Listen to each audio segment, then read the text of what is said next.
Welcome to the deep dive. Today, we're digging into something pretty fascinating.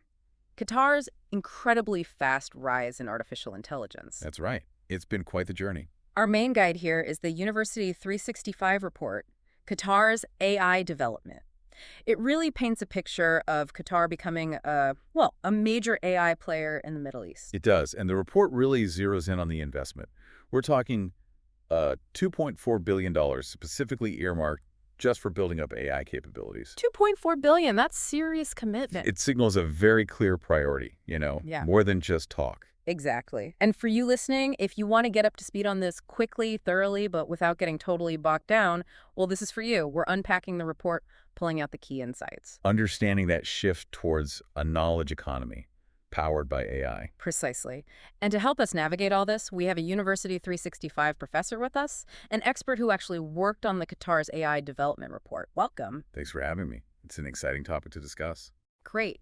So our mission today, boil down this report, find the most important bits, maybe some surprising facts, to really get how Qatar's AI scene evolved and what it means. Sounds good. Okay, let's start at the beginning. The report talks about the historical development, the early foundations. Can you walk us through that, say 2010 to 2018? Sure. The report points to 2010 as a key starting point. That's when the Qatar Computing Research Institute, QCRI, was set up. It's for CRI, okay. Yeah, under Hamad bin Khalifa University, which is part of the Qatar Foundation. You can think of it as planting the first seed, really, building that research muscle early on. So this wasn't some sudden jump into AI, it was planned. Very much so. Deliberate capacity building. The University 365 analysis shows that even back then, they saw AI's potential. Potential for what, mainly? Primarily, economic diversification. Yeah. Moving beyond, hydrocarbons. Right, the classic challenge for resource-rich nations. Exactly. And it lined up perfectly with their Qatar National Vision 2030. Plus, they were already focused on attracting top global talent to kickstart things. Build the institute, bring in the brains. Got it. Then the report mentions a strategic turning point. What happened around 2019, 2021? Right, that's when things got, more formal, more strategic at a national level. The big moment was adopting the National Artificial Intelligence Strategy in 2019. A national strategy, so a concrete plan. Absolutely. Put forward by the Ministry of Transport and Communications, but heavily based on QCRI's proposal. It wasn't just aspirational anymore. What were the core parts of that strategy? It was built on 6 main pillars. Yeah. Education, data access, building the workforce, encouraging AI in business, boosting research, and, crucially, ethics. So covering all the bases, not just the tech itself. Precisely. Building the whole ecosystem. And the report highlights something interesting. Qatar's dual approach. Dual approach, meaning? Meaning that they wanted to be both a producer of cutting-edge AI and a smart consumer of global AI tech. Ah, okay. Not Yeah, just buying off-the-shelf solution. Exactly. Tailoring it to their own needs, their national interests, even local traditions. The report contrasts this with countries that just focus on one or the other. Qatar wanted both sides of the coin. That's a nuanced strategy, and this commitment became official in 2021. Yes, that's when the Artificial Intelligence Committee was established by a cabinet decision. Chaired by Hassan Jassim Al-Sayed, its job was basically to coordinate everything, make sure the strategy actually happened across government. Okay, groundwork laid, strategy set. Let's jump to the present, or near present. The report covers 2022 up to now, May 2025. The market growth looks pretty impressive. It really does. The numbers in the report show the market growing from about $31 million in 2022 $31 million. to a projection of $60 million in 2026. That's roughly, 17% annual growth? 17%, yeah, that's fast. It strongly suggests those earlier strategies and investments are paying off. You're seeing real momentum. And it's not just about the AI market itself, right? The report talks broader economic impact. Oh, definitely. There's an IMF analysis cited. It projects a 2.3% boost to Qatar's whole economy by 2030. 2.3%. Sounds small, but for a national autonomy. It translates to about $11 billion in revenue. Not small at all. Wow. Okay. And job creation, too. An estimated 26,000 new AI-related jobs by 2030. So it really hits diversification and employment goals. Tangible results. And the government's role seems central here, with funding and specific programs. Absolutely central. The government is the main driver. The report flags $2.5 billion allocated under the Digital Agenda 2030 for data and AI. Okay, 2.5 billion. And then there's that other $2.4 billion we mentioned earlier, specifically for strengthening AI capabilities and talent attraction. So quite a bit of funding flowing in. This Digital Agenda 2030, It's bigger than just AI, right? Yes, it's much broader. It has 6 pillars, too. Mm. Digital infrastructure, digital government, the digital economy, digital technologies. Mm. AI sits firmly there, digital innovation, and digital society. Right, a holistic view. Exactly. AI is woven into this larger digital transformation fabric. And the skills gap. The National Skilling Program aims to train 50,000 people. By 2025, yes. 50,000 in AI and data science. It shows they know you need the people, not just the tech. Human capital is key. Makes sense. What about looking outwards? The report mentions partnerships, international collaboration. Crucial element. For expertise, knowledge sharing, global positioning, take the partnership with Scale AI, the U.S. company. Right, started Feb 2025. Yes, a 5-year deal. They're looking at over 50 potential AI uses just for Qatar's government. Things like predictive analytics, automation, better data analysis for, say, optimizing services. Practical applications. What about the UK link? That's a joint AI research commission launched late 2024, led by Queen Mary University of London and Hamad bin Khalifa University here. It's about creating a shared research roadmap. Collaboration on the R&D front. And then there are strategic investments in international tech firms, Yes. especially in microchip production. The hardware side. Yeah. Very forward-thinking. Absolutely. Securing that supply chain for the chips that AI runs on. Reduces dependency. Reduces dependency. Okay, let's talk flagship projects. The report spends time on FUNAR, Qatar's Arabic AI platform. This sounds unique. FUNAR, it means lighthouse, is probably their standout contribution globally right now. Developed by QCRI. Okay. It's a multimodal generative AI, so text, speech, images, but all focused on Arabic. It runs on 2 big Arabic large language models, FUNAR Star and FUNAR Prime. Think 7 billion and 9 billion parameters. Billions of parameters. Yes. Quite sophisticated. Why the focus specifically on Arabic? Well, that's the key differentiator. It's about preserving and promoting Arabic in the AI age. Most big models are English-centric. FUNAR uses high-quality, curated Arabic data. So it actually understands Arabic nuances. Exactly. It can interact in different dialects, pick up on cultural context in a way other models just can't. Given the diversity of Arabic, that's huge. Also opens doors for collaboration across the Arabic-speaking world. Different dialects, too. That's impressive. Any other special features? Yeah, several mentioned in the report. It has a specialized component for Islamic queries and Islamic RG for accurate religious context. Org retrieval augmented generation. Correct. And another RAG for current events, keeping it up to date. Plus, bilingual speech recognition for multiple dialects, image generation that reflects regional styles.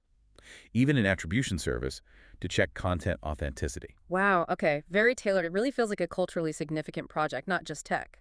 Absolutely. Practical and cultural. All right, moving from language to, well, cities. The Lusail Smart City transformation, another big one. Definitely. Lusail City, 38 square kilometers, is being built as a fully integrated AI-powered smart city.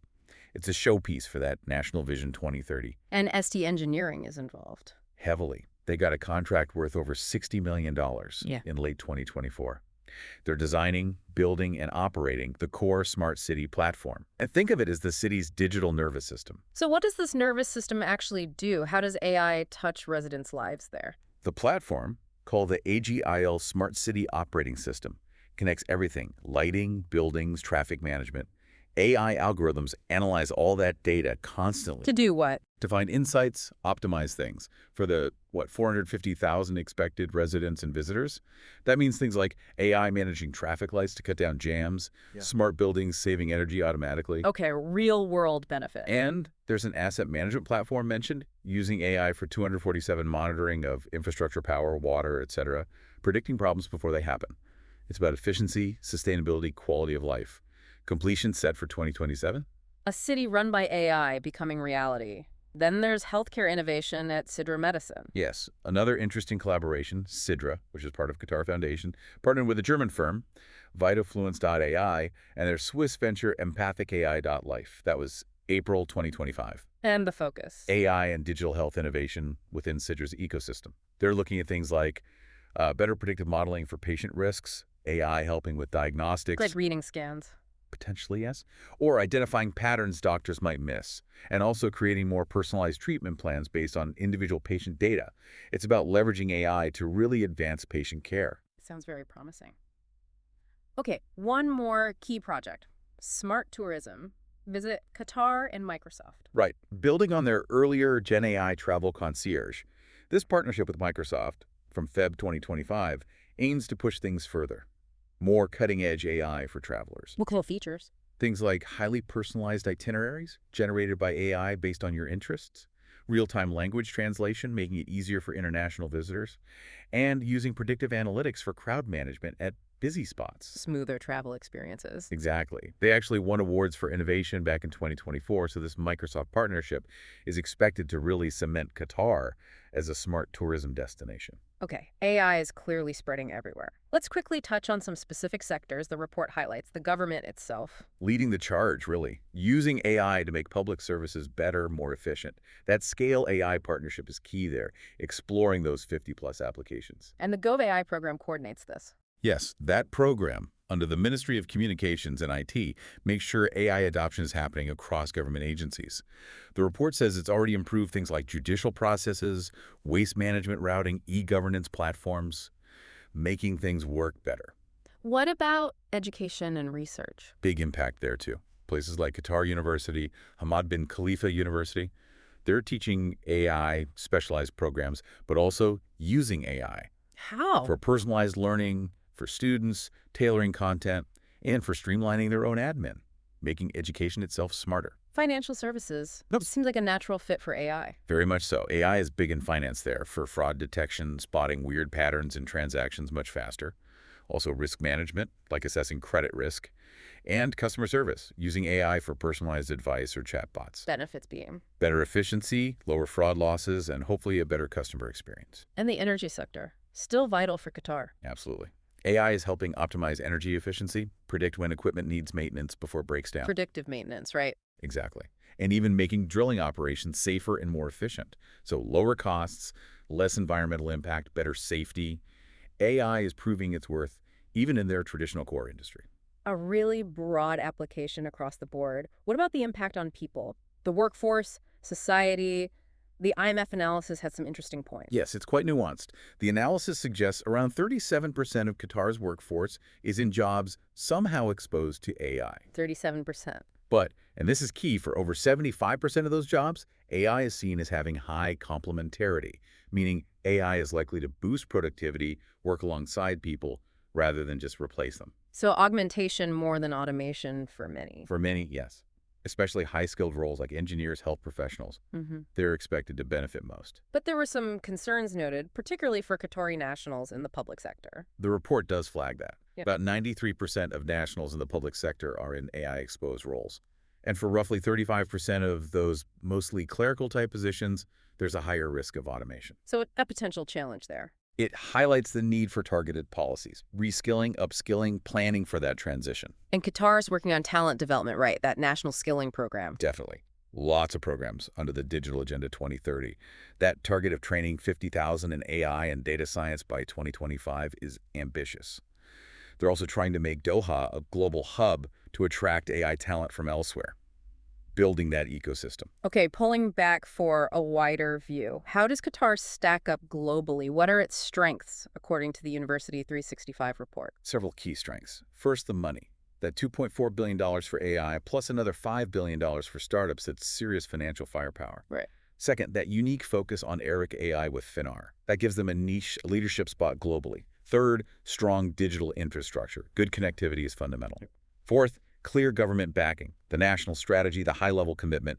And finally, those strategic partnerships, Microsoft, Scale AI, bringing in top-tier expertise. It's a strong package. But what about the flip side? Challenges, limitations.